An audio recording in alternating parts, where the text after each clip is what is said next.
kaidah teguh di atas sunnah adalah mengikuti jalan as-salaf. Jadi kalau ada orang yang tidak mengikuti jalan as-salaf, itu orang yang tidak di atas sunnah. Tidak di atas sunnah. Kalau dia menganggap dirinya bisa teguh di atas sunnah tanpa mengikuti jalan as-salaf, itu namanya menghayal. Sebab telah dijadikan jalannya para sahabat radhiyallahu taala anhum barometer kebenaran. Dan Allah memuji jalan mereka. Dan itu yang lebih mencocoki akal dan fitrah. Fitrah manusia itu dia senang mengikuti. Anak kecil itu dia tumbuh dengan karakternya, itu dia senang mencontoh ayah atau ibunya atau siapa yang berada di sekitarnya. Itu tabiat manusia. Dan agama ini agama yang paling rahmat. Makanya segala kejelasan jalan itu terang dari sudut Al-Qur'annya, dari sudut haditsnya, dari sudut kesepakatan ulamanya, dari sudut akal sehatnya, dari sudut fitrahnya. Semuanya terang. Makanya dijadikan barometer yang diikuti jalannya para sahabat. Sebagaimana Nabi sallallahu alaihi wasallam manusia terpilih, para sahabat juga manusia yang dipilih oleh Allah untuk mendampingi Rasulullah sallallahu alaihi wasallam. Di antara dalilnya dari Al-Qur'an menjelaskan kelurusan jalan para sahabat dan wajibnya kita mengikuti mereka adalah firman Allah Subhanahu wa taala di surah Al-Baqarah. Fa in amanu bimithli ma amantum bihi faqad ihtadaw. Di akhir juz 1. Kalau mereka kaum musyrikin itu beriman seperti keimanan kalian wahai para sahabat, maka sungguh mereka ini telah berada di mana? Di atas petunjuk. Jadi kaum musyrikin kalau mereka beriman seperti keimanan para sahabat, Allah jamin mereka di atas huda, di atas petunjuk. Berarti ukuran kebenaran mengikuti jalannya para sahabat Rasulullah sallallahu alaihi wasallam. Bahkan dijadikan jalan mereka satu-satunya jalan yang mengantar kepada Allah, jalan yang diridhai, dipuji. Was-sabiquna al-awwaluna minal muhajirin wal ansar walladzina ittaba'uuhum bi ihsan radhiyallahu anhum wa radu anhu wa a'adda lahum jannatin tajri tahtaha al-anharu khalidina fiha abada dzalikal fawzul 'adzim. Orang-orang yang terdahulu lagi pertama dari kalangan sahabat muhajirin dan al-ansar. Dan siapa yang mengikuti mereka? Jadi yang dipuji tiga. Dua sahabat, muhajirin dan al-ansar, ini wakil untuk seluruh sahabat ya. Sebab sahabat itu cuma dua, kalau bukan muhajirin berarti apa? Al-ansar. Dan orang yang mengikuti mereka, bahasanya bi ihsan, mengikuti mereka bi ihsan dengan itqan. Ihsan itu artinya itqan. Mengikuti mereka secara pasti, secara tepat. Kalau ibaratkan ada orang yang melangkah, dia tinggalkan jejak-jejak kaki.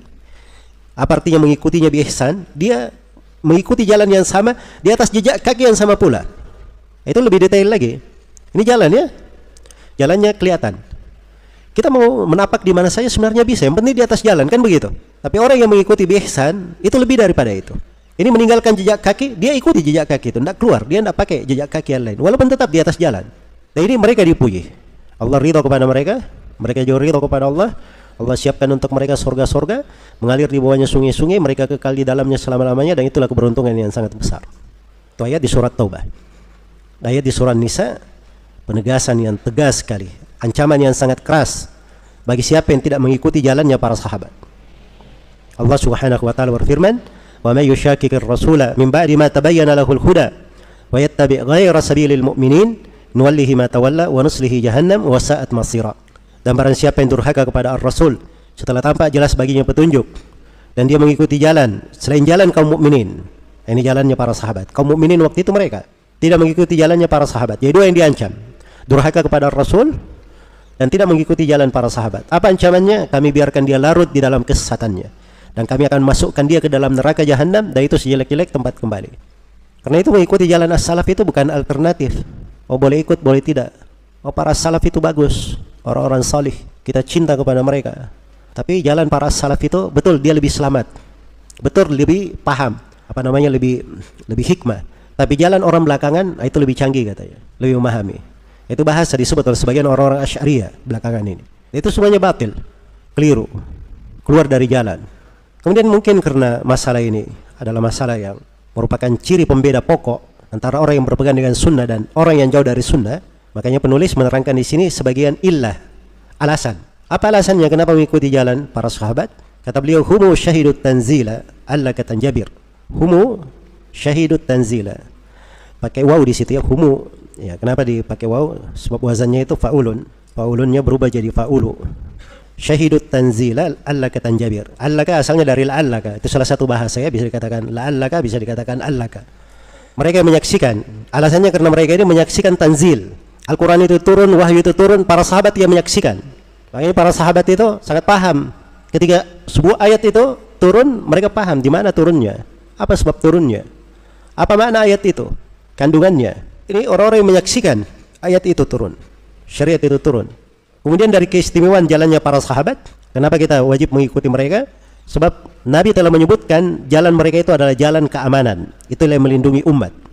Karena itu Nabi bersabda dalam hadits riwayat Muslim, "Wa antum amanatul li ummati." Dan kalian wahai para sahabatku adalah pengaman di tengah umatku.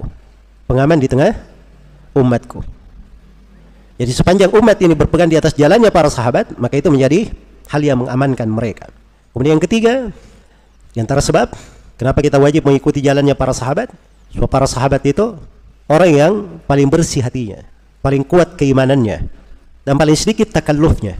Iya. Jadi mereka mengerjakan sesuatu itu apa adanya.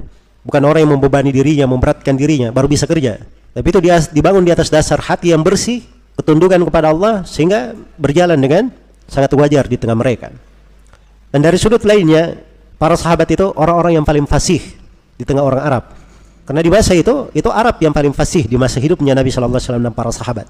Karena itu di tengah mereka, itu banyak dari ilmu-ilmu alat yang datang di kita ini, ilmu nahwu, ilmu hadits, ilmu sorof dan sebagainya, itu tidak diperlukan di tengah mereka. Sebab itu sudah berjalan. Jelas ya? Karena orang-orang Arab fasih itu, lisannya itu tidak bisa berucap salah. Kalau dia bilang, misalnya, Ja'a Zaidun, maka dia pasti berucap Zaidun. Tidak mungkin dia diajari, bilang kamu Ja'a Zaidin. Begitu dia ucapkan, dia tidak bisa bilang Ja'a Zaidin. Lisannya itu nggak terbiasa di atas kesalahan. Jelas ya?